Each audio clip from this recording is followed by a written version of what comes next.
This is Unit 7, Section 3, Notes. Introduction to Logarithms, or everyone calls them logs. So not the stuff you find outside that fell off a tree, but logs are logarithms in math. Okay, so we'll be talking about logarithms and converting. So the first thing is converting from exponential to log form. Okay, so notes, right? We have sum b with some exponent equals a. The way I would convert that, and I can convert this either way, I would rewrite it as log, and then below the g is a little b, that's the base, and then my a switches with my x. Okay? So I take the base, remains the base, and then my x and a just switch places. Okay, that's pretty much all you're doing. So, converting. So if you want to label these, I have b, there's x, there's a, and I want log base b of a equals x. Alright? So when I write this, I'm going to write log. My base is 7, so little 7 down here. And then my a is 343, so that goes here, equals 3. That is how I would write that. And that's all I'm doing right here is converting. Just practice converting. You need to practice this. Alright, next one. So I have b is 216, x, a. And again, I want log base b of a equals x. So I would write log, and then little 216 of 6 equals 1/3. That would be my entire answer. Because again, I'm just rewriting. I don't have to do anything else. Okay, last one. I have b, x, and a. And so I want log base b of a equals x. So I would write log base 10 of 100 equals 2. However, there is a special thing that we do. Not really special, it's just different. If our base is ever 10 for a log, you just don't write it. So you can write it like that. That's technically right. That's fine. I would count that. But just so you know, if you ever see a log with no base, just like this, so log 100 equals 2, that means my base is 10. So a base of 10 is no base on a log.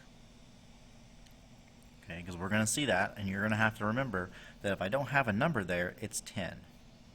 Okay? So that's all we did on the first part. Now let's go backwards. Okay, so now if I have log base b of a equals x, I'm going to convert this to b of x equals a. So again, my base stays the base. That's the most important thing. Your base never changes. Just your exponent and then your other. Your x and a, they switch places. That's all that happens. Okay, so if we go here, we can label these. We have b, a, x. And I want b of x equals a. So how I'd write this? 4 to the third power equals 64. And that would be my answer. Same thing here.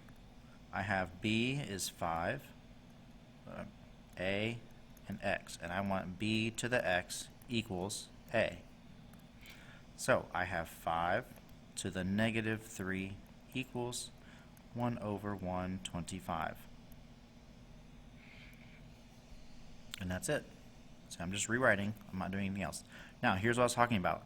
Notice I don't have a number for my base.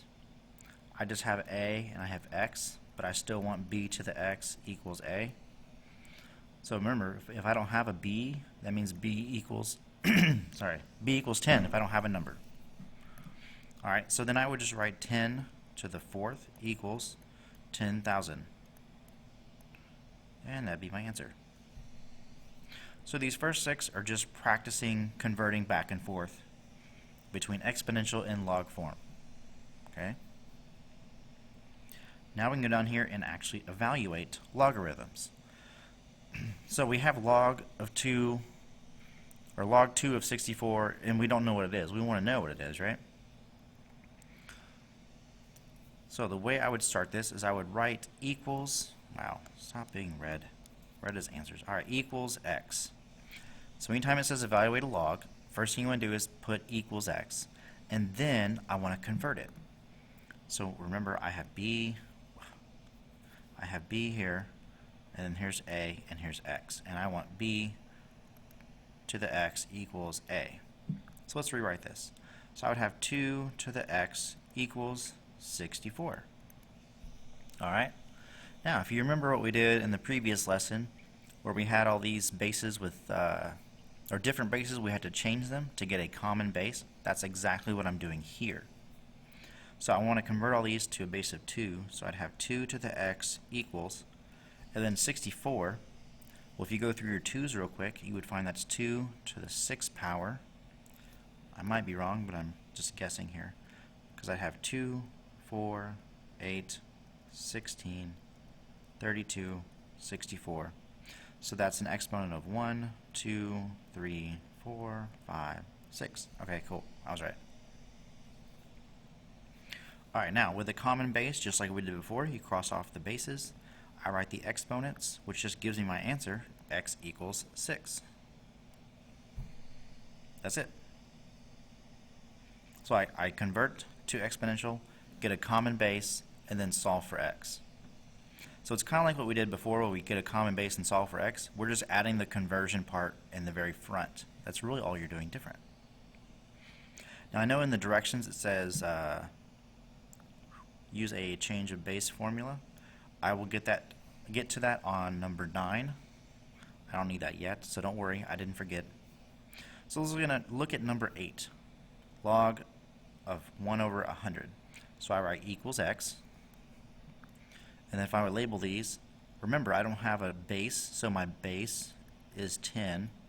This is a, this is x. So I want b to the x equals a.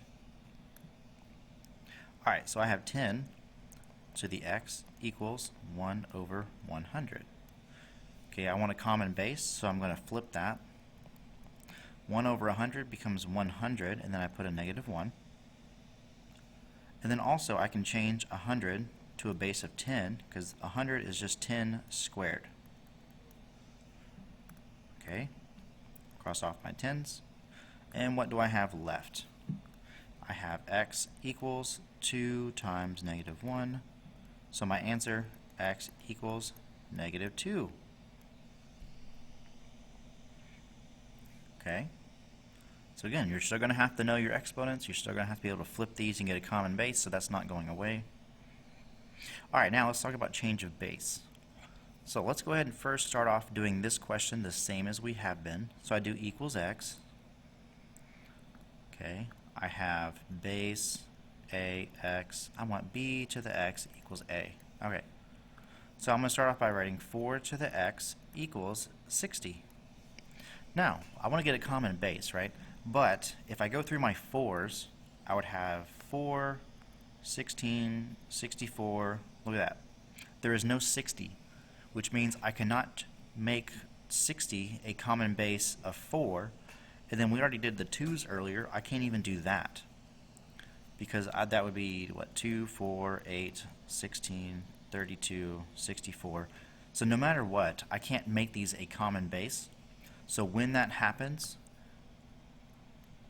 I have no common base. That's when I would use what's called a change of base formula. So let's write that below on this side. I'll write it below number 9 just so you have it, because that's what it goes with. So here's change of base. So if you want to write change of base, and this is only when you have no common base. So change of base looks like this. I have log, some base, and then some number. Okay? If I can't get a common base to solve this, I would just simply write log of a divided by log of b. And notice I don't write a base because I'm changing these both to base 10. And I would have to divide those. That's how you would write them. And then this would actually be my answer because I can't go any further without a calculator. And I don't care that you can type this in a calculator. Anybody can do that. I care that you understand how to convert this. Because if you can get up to this point, then you can type it in the calculator just like that. So let's look at this one. So let's go back to my original question. Because I can't change this, right? There's no common base. I have log 4 of 60. Okay. So here's my B, here's my A. And remember, I went log A divided by log B. So my answer would just be log 60 divided by log 4. And I would just leave it like that. Okay? I don't care about the decimal. I don't want to see that. If you write a decimal on a quiz or a test, I'm just going to take points off because it tells me you didn't do anything. You just typed in the calculator. And again, anybody can type this stuff into a calculator. That's not the point of learning it.